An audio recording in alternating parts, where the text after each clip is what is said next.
देखिए, युद्ध की जो परिभाषा हम जानते थे ना, वो पूरी तरह से बदल रही है। आज का जो जंग का मैदान है वो सिर्फ सीमाओं पर नहीं है। असल लड़ाई तो साइबर स्पेस और इंफॉर्मेशन नेटवर्क्स में है।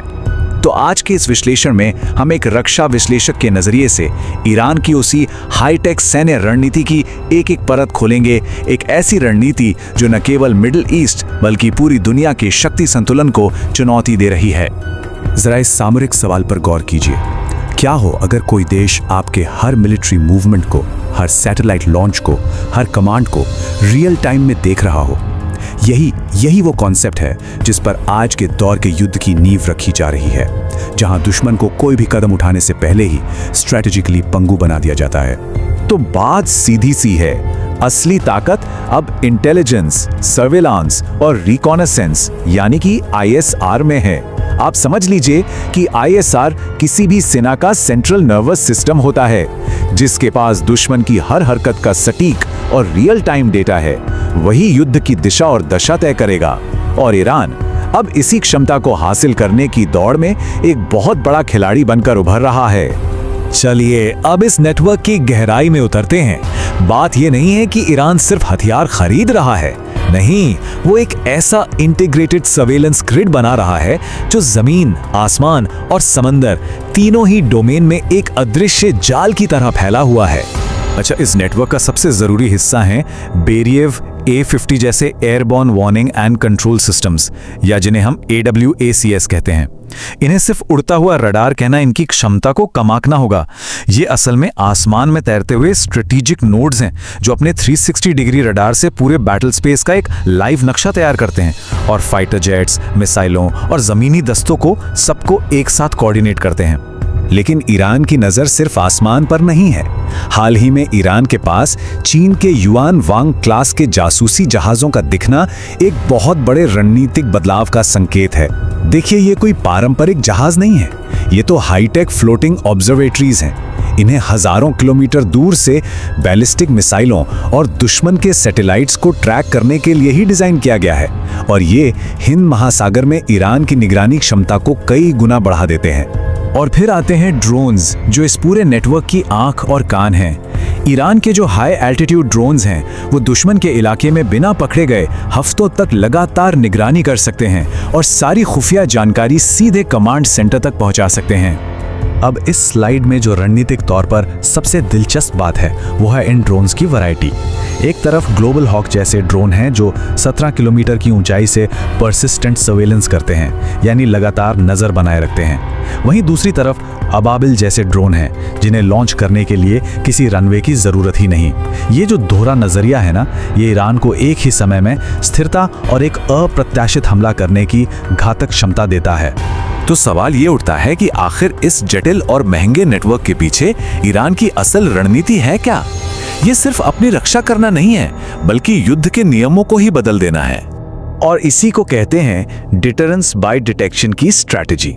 इसका मकसद बहुत साफ है, दुश्मन के दिमाग में ये बात बिठा दो कि उसकी कोई भी हरकत छिपी नहीं रह सकती। ये एक तरह का साइकोलॉजिकल वॉरफेयर है, जहां आपका असली लक्ष्य ये होता है कि दुश्मन हमला करने के बारे में सोचे भी नहीं। सही मायनों में जीत तो वही है ना जो लड़ाई शुरू होने से पहले ही मिल जाए।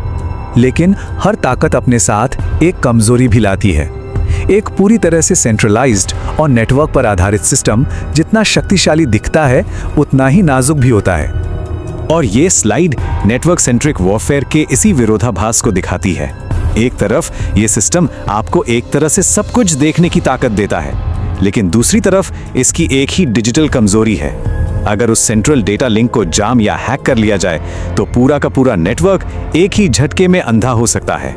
यहीं पर इलेक्ट्रॉनिक और साइबर युद्ध की भूमिका सामने आती है। वो जो आसमान में मौजूद आंख है, उसे सिग्नल जैमिंग से अंधा किया जा सकता है। उस सेंट्रल कमांड को एक सोफिस्टिकेटेड मैलवेयर से हैक किया जा सकता है। जरा सोचिए, अगर किसी देश का पूरा एयर डिफेंस नेटवर्क एक साइबर हमले से सिर्फ 10 मिनट के लिए बंद हो जाए तो कितनी तबाही हो सकती है। ये जो तकनीकी दौड़ है, ये सिर्फ ईरान तक सीमित नहीं है। इसके जो परिणाम है वो पूरे मिडिल ईस्ट से लेके वैश्विक स्थिरता तक महसूस किए जाएंगे।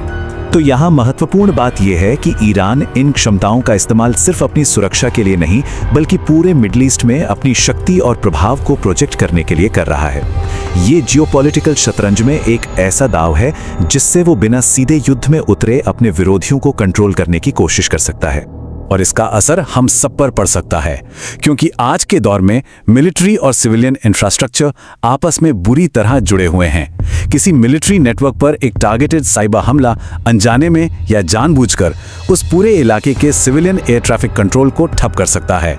ये उन अंडरसी केबल्स को प्रभावित कर सकता है जिनसे ग्लोबल बैंकिंग सिस्टम चलता है, और फिर दुनिया भर के फाइनेंशियल मार्केट्स में खलबली मच सकती है। और ये हमें भविष्य के युद्ध की एक डरावनी झलक दिखाता है, एक ऐसा भविष्य जहां लड़ाइयां इंसानी फैसलों की गति से नहीं बल्कि एल्गोरिदम की गति से लड़ी जाएंगी। अगला रणनीतिक पड़ाव तो और भी खतरनाक है, जहां आर्टिफिशियल इंटेलिजेंस खुद ही दुश्मन की पहचान करके उसे खत्म करने का फैसला लेगा, जहां ड्रोन के झुंड किसी भी एयर डिफेंस को भेदने में सक्षम होंगे, और जहां क्वांटम कंप्यूटिंग आज के हर एन्क्रिप्शन को तोड़ देगी। हम एक ऐसे युग की दहलीज पर खड़े हैं जहां युद्ध पूरी तरह से ऑटोमेटिक हो सकता है।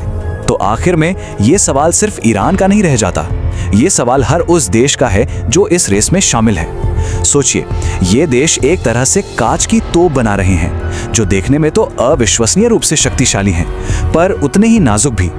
तो असली सवाल ये नहीं है कि क्या ये सब हमें सुरक्षित बनाएगा, नहीं, असली सवाल ये है कि इस पूरे सिस्टम की वो एक बारीक सी दरार, वो एक कमजोरी, उसे सबसे पहले कौन ढूंढेगा?